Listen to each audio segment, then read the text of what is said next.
Je m'appelle Lofon, je fais une thèse en histoire et ma thèse porte sur la pensée technique chez André Lohas-Courant, enfin, un préhistorien français, mais aussi un ethnologue français.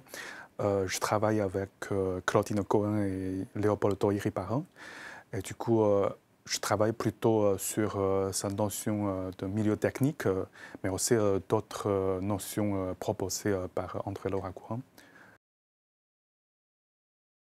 J'ai présenté un chapitre de ma thèse portant sur la muséographie des objets techniques chez André Lohas-Courant, bien sûr. C'est parce qu'en fait, André Lohas-Courant a travaillé dans plusieurs musées à Paris, et notamment au musée de Trocadéro. Oui. Et du coup, il a travaillé sur la collecte, la classification et aussi l'exposition des objets techniques dans ces musées. Et moi, pour mon travail, enfin, je retrace enfin, son expérience muséale et aussi la pensée muséographique de Lohas-Courant. Et pour cet atelier doctoral à Partimo, enfin, c'est parce que le sujet enfin, de cet atelier est l'histoire des objets, enfin, pour comment écrire l'histoire des objets. Et du coup, j'ai bien profité de cette occasion pour présenter comment André Lohas-Courant a collecté, a classifié, a exposé enfin, ces objets techniques. Oui. Comme je viens de dire, enfin, il s'agit de l'histoire des objets. Du coup, ça, c'est vraiment la problématique de mon chapitre dans ma thèse. Et du coup, j'ai eu l'occasion de d'abord présenter mes travaux et ensuite échanger avec les professeurs et les camarades, et notamment les camarades américains, parce qu'en fait, on a dans les différentes traditions scientifiques quand même. Après ma présentation orale, j'ai eu des commentaires, des critiques très utiles pour moi, parce que ça m'a aidé à améliorer ma problématique, améliorer mon argument. Et je trouve que ce genre d'atelier, c'est très utile pour nous comme doctorants. C'est parce que d'abord, c'est un atelier, c'est-à-dire nous présentons les travaux en cours.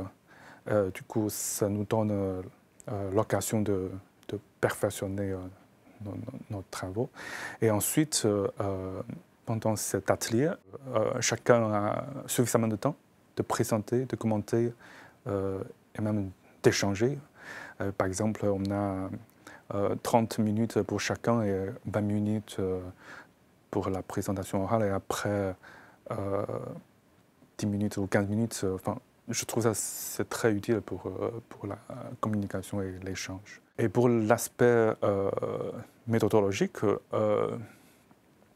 je pense que peut-être c'est dans un sens plus large parce qu'en fait, je suis impressionné d'abord par le milieu universitaire américain parce que en fait, c'est la première fois que je visite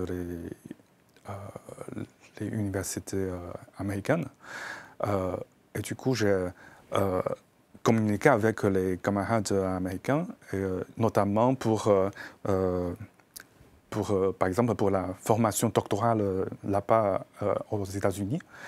On m'a présenté, par exemple, pour les doctorants là-bas, l'examen de qualification. Enfin, c'est vraiment différent par rapport à notre formation doctorale ici. J'ai appris pas mal de choses, notamment dans le domaine méthodologique.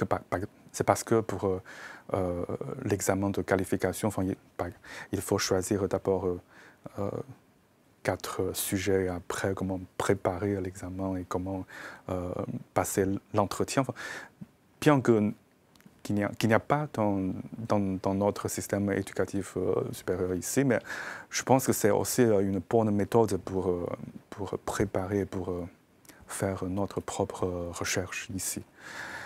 Et pour l'aspect humain, enfin, j'ai bien profité de cet atelier pour visiter bien sûr la ville de Baltimore. Et c'est aussi parce qu'en fait, pour notre atelier, il y a aussi le programme de visite, non seulement dans le musée, par exemple, mais aussi dans la bibliothèque. Une très belle bibliothèque municipale là-bas à Baltimore. Et du coup, oui, c'est un très bon souvenir pour moi, oui, pour la visite et pour l'échange avec les camarades américains là-bas. Ouais.